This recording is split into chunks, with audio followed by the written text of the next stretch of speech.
La Toussaint, c'est ce vendredi, mais la célébration des défunts a déjà commencé pour certains. Entre les municipalités qui s'activent pour nettoyer les cimetières des mauvaises herbes et les particuliers qui anticipent le rendez-vous, les allées étaient déjà pas mal empruntées aujourd'hui à Mulhouse, et cela malgré la pluie. Loïc Schaeffer, Bernard Stemmer. Denis Hoppé et son épouse sont à la retraite. Alors, dès qu'ils le peuvent, ces Mulhousiens anticipent le rendez-vous de la Toussaint. Ce qui change rien d'ailleurs pour pour les morts, dans la mesure où ils ne sont pas là pour voir quand est-ce qu'on vient. La pluie, elle, est bien là, mais rien de mieux que le calme pour faire un coup de ménage et se recueillir sur la tombe de leurs aïeux. Bah, vous voyez bien, il y a pas tellement de monde, ce qui ne sera pas le cas vendredi. Déjà pour se garer, ça va être compliqué. Si en plus il faut se battre pour rentrer dans le cimetière, c'est vraiment pas marrant.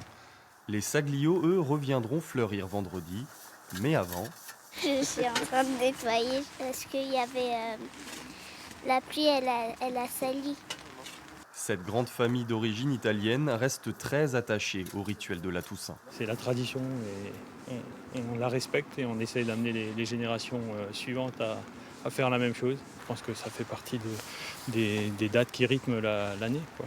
Une date qui rythme aussi le quotidien de l'équipe des jardiniers. Pour eux, c'est la période la plus intense de l'année. Il faut refaire une beauté au cimetière dans un délai très court, car le froid rend les chrysanthèmes fragiles. Les chrysanthèmes vont tenir, bon, ceux-là un peu plus, parce qu'ils sont un peu plus résistants, mais les pompons, les plus jolis, en gros, ceux-là, ils tiennent 2 semaines et après, c'est fini, quoi. S'il pleut, on peut juste les jeter. Il faut tout faire à la dernière minute. Exactement, oui.